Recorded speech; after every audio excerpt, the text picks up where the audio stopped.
नमस्कार दोस्तों। आज ये जो टॉपिक है बिंदुसार, इससे ज्यादातर क्वेश्चन नहीं आते एग्जाम में, और आते भी है ना तो मैं इस जितने बोर्ड पे है या 2-4 लाइन 10 लाइन और मैं लिखूं उस सारे लाइन से 4 या 5 पॉइंट ऐसे हैं जो हर एग्जाम में पूछे जाते हैं, यदि ये टॉपिक उस एग्जाम से रिलेट होती है तो ठीक है।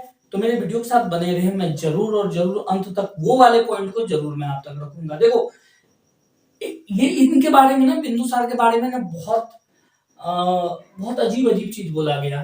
कुछ इतिहासकार कहते हैं कि भैया इनको तो है बनी बनाई रियासत मिल गई। तो भाई इनकी क्या गलती है? ये बनी बनाई जब रियासत मिल गई, सम्राट जो है चंद्रगुप्त मौर्य के जो पुत्र हैं ये बिंदुसार, तो इनकी गलती है क्या उनकी पुत्र होनी?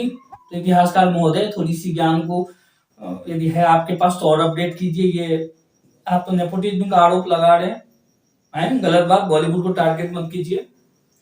और ये ना इतिहास के सबसे सफल व्यक्ति रहे, एक सफल पिता का पुत्र हुए और एक सफल पुत्र के पिता हुए।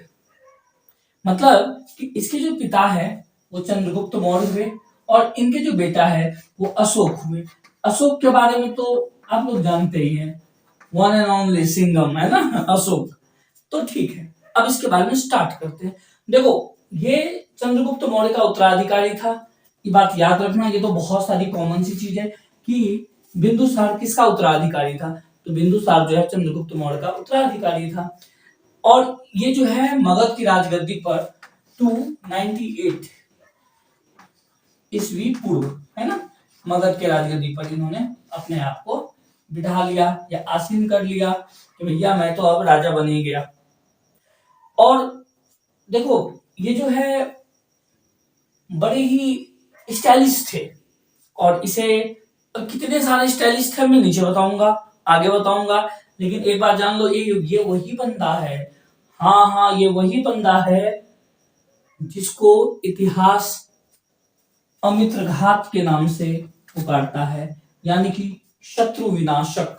ये शत्रुओं को खत्म करने में एक्सपर्ट था, तभी तो इसका नाम शत्रु विनाशक अर्थात मित्रघात था। कुछ इतिहासकार कहते हैं ये भैया कुछ नहीं करता था, कोई युद्ध नहीं करता था, कोई मारपीट नहीं करता था, कोई कुछ नहीं करता था। तो मेरे भाई, एक इतिहासकार और हैं जिनका नाम क्या है, तारानाथ जी हैं, जो कि जैन धर्म के बौद्ध धर्म के ज्ञाता विद्वान थे। इन्होंने कहा था कि ये जो बिंदुसार जी हैं, ये 16 ऐसे राज्य हुए जिसको अपने अधिकार में या फिर उन पे आक्रमण किया, उस पे ताकत अपनी पावर का इस्तेमाल करके उसको अपने में मिला लिया। तो उन इतिहासकारों को कहना चाहते हैं, यदि आपकी बात सच है तो हो सकता है मिस्टर तारानाथ जी का भी बात सच हो। खैर, मैं तो उस समय नहीं था, मैं आप लोगों के साक्ष्यों के अनुसार इन लोगों को देता हूं। चलिए ठीक है, आगे चलते हैं। ये जो है कौन, ये मतलब कौन, हमारे हीरो यानी कि बिंदुसार साहब, ये आजीवक संप्रदाय के अनुयायी थे। किस संप्रदाय के अनुयायी थे? आजीवक संप्रदाय के अनुयायी थे। ठीक है, कॉन्सेप्ट क्लियर है। देखो, ये सब क्वेश्चन बहुत कॉमन क्वेश्चन है, और ज्यादा टफ वाली क्वेश्चन होती नहीं एग्जाम में। ज्यादा टेंशन नहीं लेना, पैनिक होके नहीं पढ़ना है, बस सिंपल से पढ़ते जाना है। ठीक है, अब आगे चलते हैं। फिर से देखो कि बिंदुसार किसका बेटा था? चंद्रगुप्त मौर्य का। और बिंदुसार का बेटा कौन था? सम्राट अशोक था। ऐसे तो थे बहुत सारे भाई, मैंने कहा ना, सॉरी मैंने अपने पाप या पुण्य अपने ऊपर नहीं, इतिहासकार महोदयों का कहना है बहुत अच्छे लोग थे, इनके बहुत सारे पुत्र हुए। अब पुत्र बहुत सारे कांड भी किए, तो उस कांड को देखते हैं आगे। देखो, वायु पुराण में इनको बिंदुसार को भद्रसार भी कहा गया है। ये क्वेश्चन बहुत ही वीवीआई है। एक बात याद रखना कि वायु पुराण में बिंदुसार को क्या कहा गया है। तो वायु पुराण में बिंदुसार को भद्रसार कहा गया है। ठीक है, इसको दिमाग में नोट कर लेना कि बिंदुसार को वायु पुराण में क्या कहा गया है। तो बिंदुसार को वायु पुराण में भद्रसार कहा गया है। देखो, सीरिया नरेश एंटीयोकस जो है, कौन? सीरिया नरेश एंटीयोकस, इन्होंने क्या किया था कि इनके दरबार में बिंदुसार के दरबार में एक दूत भेजा था। वो उस दूत का नाम था डायमेकस। एक्चुअल में डायमेकस जो आया सीरिया से, जो डायमेकस आया, ये इन्होंने भेजा, एंटी एंटी एंटीयोकस साहब जो है भेजा नहीं, क्योंकि उन विदुसार ने ही इनको कहा, किनको, एंटीयोकस साहब को, कि भैया मुझे जो है थोड़ी सी मदिरा, सच्ची सच्ची मदिरा मतलब दारू, ठीक सुना तुमने, दारू, थोड़ी सी कुछ खजूर और एक अच्छा सा ज्ञानी फिलोसोफर भेजो, जिसको दार्शनिक कहते हैं, उसको उस राजदूत मतलब उसे किसी भी रूप में भेज दो। तो इन्होंने क्या किया, एंटीयोकस महोदय ने डायमेकस साहब को राजदूत बनाकर, ये थे तो फिलोसोफर, फिलोसफी जानते थे, फिलोसफी को मानते थे, और उनके दृष्टिकोण से फिर चंद्रगुप्त सॉरी बिंदुसार को जो है दर्शाया गया था। ठीक है, देखो जैन धर्म में, क्योंकि जैन धर्म के लिए बहुत कुछ किए, तो जैनियों ने इनको सिंह सेन से नवाजा है। इनको क्या कहा गया है, सिंह सेन कहा गया है, याद रखना, जैनियों ने इनको क्या कहा है, सिंह सेन। ये क्वेश्चन भी बहुत सारा इंपॉर्टेंट क्वेश्चन है। देखो एक इनके जीवन का सबसे बड़ा उतार चढ़ाव हुआ तक्षशिला। तक्षशिला का जो कांड है, तक्षशिला, अच्छा एक बात बताओ, तो बार बार सुने हो तक्षशिला तक्षशिला तक्षशिला, लेकिन एग्जैक्टली तुम्हें पता है कि ये है क्या, कहां पे है? तो मैं आज शायद ये वीडियो से पहले तुम्हें कोई नहीं बताया होगा, मैं बता रहा हूं। तक्षशिला का मतलब था उस समय की जो सिंधु नदी था, है ना,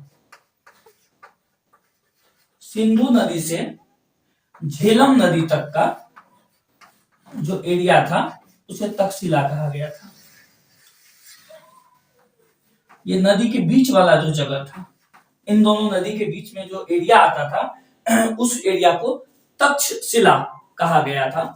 और यहाँ पे दो दो विद्रोह हुए थे, और बहुत ही भयंकर विद्रोह हुए थे, क्योंकि यहाँ की जनताएं, जो यहाँ का जो जनता है वो बड़े एक्टिव सा था। क्योंकि यहाँ पे कौन रहते थे, चाणक्य साहब। ऐसा नहीं कि चाणक्य ने विद्रोह में साथ दिया या चाणक्य विद्रोह करवाए या किए, लेकिन यहाँ की जनता पढ़े लिखे ज्यादा थे। तक्षशिला उस समय के एजुकेशन पॉइंट था, है ना, जैसे कि आजकल एजुकेशन पॉइंट हमारा यदि दिल्ली में हो तो दिल्ली है, डीयू है, बिहार में हो तो पटना है, और झारखंड में हो तो रांची है, मुंबई, महाराष्ट्र में हो तो मुंबई है। तो उसी तरह से उस समय मगध का जो सबसे इंपॉर्टेंट पॉइंट था तक्षशिला था। सबसे पहले बिंदुसार ने अपना ज्येष्ठ पुत्र जो थे, उनका नाम क्या था, ज्येष्ठ पुत्र का नाम कोई बता सकते हो? सुसीम था। इनका जो बड़ा वाला बेटा था उनका नाम था सुसीम। लेकिन ये जो सुसीम महोदय है, ये थोड़े से रुआबी मिजाज के लोग थे। रुआबी समझ रहे हो ना, वही वाले लोग थे। तो इनसे कुछ हो ना पाया। फिर बिंदुसार को लगा कि भैया मामला तो और जटिल होने लगा और बढ़ने लगा।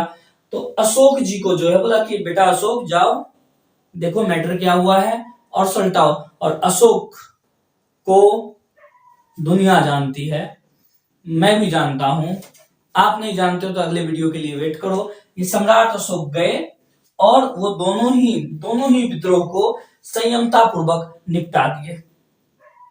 ठीक है, शांत कर दिए। अब अगले वीडियो में मैं आपको बताने जाऊंगा कि सम्राट अशोक और अशोक से सम्राट अशोक बनने की जो सफर थी किस तरह थी। ठीक है।